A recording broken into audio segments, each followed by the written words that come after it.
All right, let's dive right in. Today, we are tackling a really profound question that sits right at the heart of faith. And we're going to be looking at a source that, honestly, it challenges our entire understanding of what it even means to pray. Look, I think it's a feeling we all know, right? You ask for something, maybe you even plead for it, and then just silence. It can be so frustrating, and it definitely makes you wonder, is anyone even listening up there? And you know this feeling? It's not just a small annoyance. According to our source material, this whole experience can lead to some deep confusion, real frustration, and it can even start to shake the very foundations of a person's faith. So, yeah, it's a high stakes problem. So, what's going wrong here? Well, the source suggests the problem is actually in our approach. A lot of the time, we treat prayer like some kind of cosmic vending machine. We punch in our order for the thing we lack, and we completely forget to even acknowledge, let alone pray for, the thousands of blessings we already have. The source is actually really blunt about this. It calls it a Pharaoh like attitude. The idea is that we act as if we own our health, our sight, our ability to walk. We see them as our property, not as gifts that are being given to us in every single moment. And hey, if you think you already own something, why on earth would you pray for it? So, okay, if prayer isn't just a celestial shopping list, then what is it? Well, this is where the source proposes a pretty radical shift in thinking. Prayer isn't something you just do every once in a while. It's a state of being you're supposed to live in. For instance, the source points to figures like the Prophet Muhammad, where literally every single moment was an act of prayer. A prayer for taking a sip of water, a prayer for taking a single step. His companions even noted he'd pray for a lost shoelace. This all comes from a deep, deep awareness that nothing is a given. Every tiny action is a gift being created for us right here, right now. Which, of course, brings us to a huge question. If this state of constant awareness is the ideal, why are most of us so incredibly far from it? Why is it so easy to just forget about all the miracles happening right in front of our faces every second of the day? Well, the source actually gives this condition a name. And it's not just, being forgetful. It's described as something deeper, a spiritual sickness, a kind of psychological barrier that just makes us blind. And that term is ulfet.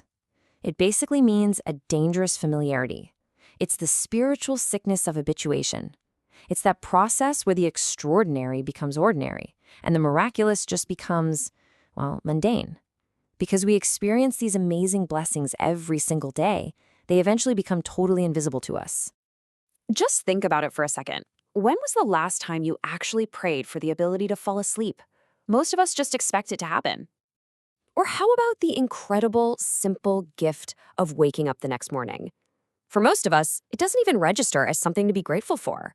It's just Tuesday. The source uses an even more visceral example: the simple ability to relieve yourself. We never ever think about it, but if you ask someone in a hospital who has lost that ability what they would give to have it back, to them, it's suddenly the single most precious thing in the entire world. And that's why the source uses such strong language here. This ulfet, this habituation, it's not some harmless little quirk. It's a cursed disease, because it totally distorts our perception of reality. It blinds us to the constant stream of gifts that are literally keeping us alive. Okay, so how does all this connect back to that feeling of our prayers just hitting a ceiling? Let's get to the core solution here, because it involves a really critical reframing of what a divine response actually is. The source really centers on this promise from the Quran. And the key word here, the most crucial part, is the specific wording. The promise is to answer you. It does not say the promise is to give you exactly what you asked for. And that distinction, it's everything. To make this crystal clear, the source gives this powerful analogy. Imagine a sick child. He goes to a doctor and demands a very specific medicine, maybe because it tastes like candy or has a cool color. Now, the wise doctor listens to the child. That's the answer. But then, the doctor accepts the request based on their wisdom. They might give the child exactly what he asked for, if it happens to be the right thing. Or they might give him a better, more effective medicine. Or, knowing it would actually be harmful, they might give him nothing at all. In all three of those scenarios, the doctor answered the child's request, but only acted on what was truly best for him. So the takeaway is pretty clear, right? Our prayers often come from a place of limited knowledge and immediate desire, just like the child. The divine response, on the other hand, comes from a place of infinite wisdom, like the doctor who sees the entire big picture of our well-being. Now, let's zoom out for a second, because this all builds into an even bigger idea. According to the source, this entire dynamic, it isn't an accident. It argues that we are fundamentally designed to be in this state of prayer. Just look at the human condition. Our wants, our needs, our desires, they're literally infinite. We want happiness for ourselves, for our family, for the whole world. And yet, what's our actual power?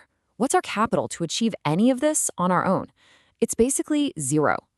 The source says this huge mismatch isn't a bug, it's a feature. It's designed specifically to make us realize we need help. And this leads to a really stunning conclusion. It suggests our primary purpose, our most important function in this world, isn't to do things and accomplish things on our own.